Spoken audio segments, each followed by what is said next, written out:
Congo 7/24, le journal. La journée internationale de la francophonie célébrée chaque le 20 mars de chaque année, un message de prise de conscience responsable pour l'implication des organisations pour pallier et contribuer à la paix dans la République démocratique du Congo. Suivez le professeur Boutoa Balingene, directeur général d'ILSP Goma. Je suis scientifique mais aussi homme de culture, homme de lettres. Je connais ce que signifie une langue. Et la francophonie, c'est une émanation de la langue française. C'est-à-dire, la francophonie regroupe l'ensemble des pays où le français est pris comme langue dans différents domaines de la gestion de l'affaire de l'État, dans l'enseignement, dans la culture, dans l'administration. Et donc, dans tout l'espace où le français est utilisé comme tel, c'est cela qu'on appelle la francophonie.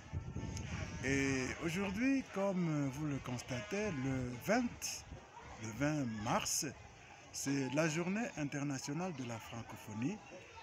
Et cette journée nous rappelle les différentes réalisations, les différentes missions de cet organe qu'on appelle francophonie. Malheureusement, aujourd'hui, nous constatons que l'anglais est en train de prendre la place par rapport au français.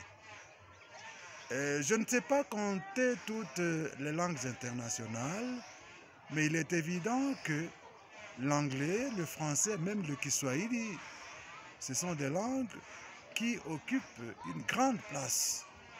Et il y a une certaine rivalité aujourd'hui, une rivalité constatée entre la francophonie et l'espace Commonwealth où l'anglais est en vogue.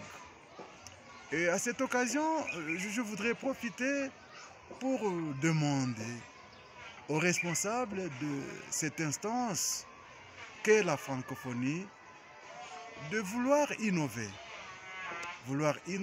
dans leur façon de faire, dans leurs considérations, parce qu'aujourd'hui, il n'est secret pour personne, il y a des pays comme les pays de l'Ouest africain qui sont en train de se retirer de la francophonie. Et donc, il y a quelque chose qui semble ne pas aller chez ces pays-là. Et il faut que les responsables de la francophonie puissent identifier ce qui ne va pas, y travailler pour que la francophonie puisse jouir de sa notoriété et continuer à servir selon sa mission première. Mais tant que les responsables n'auront pas identifié ce qui ne va pas, cette francophonie va continuer à perdre de la place et peut-être un jour, nous allons la voir disparaître.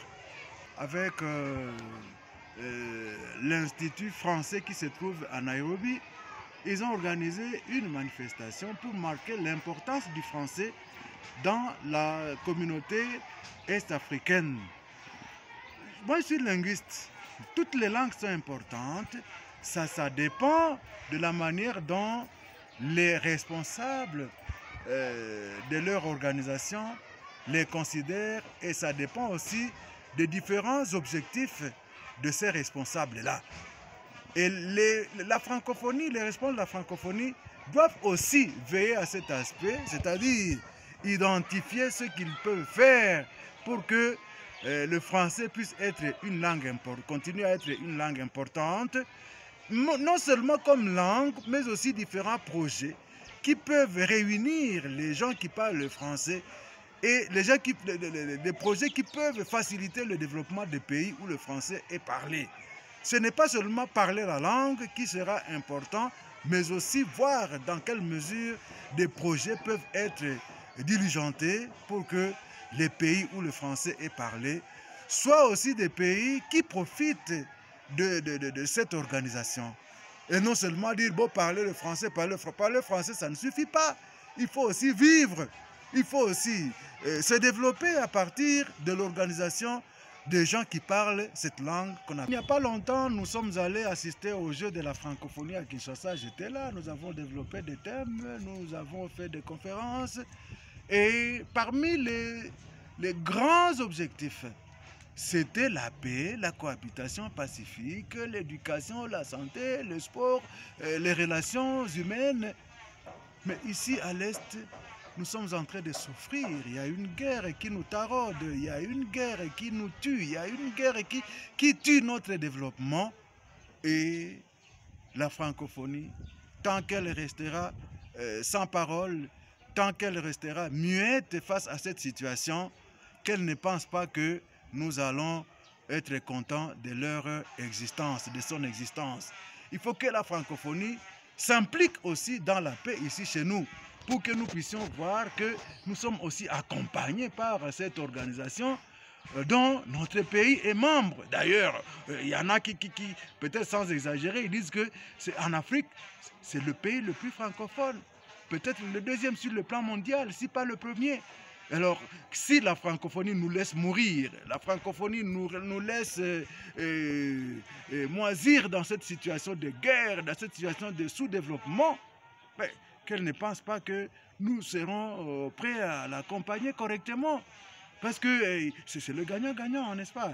Si la francophonie veut que nous puissions l'accompagner correctement en tant que membre, il faut aussi qu'elle s'investisse dans la paix, dans le développement, dans l'éducation, dans la santé de nos pays.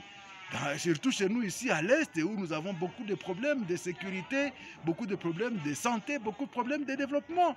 Que la francophonie lève son petit doigt pour que l'on puisse voir aussi son action parmi nous. Sinon, nous allons dire que cette instance n'existe pas.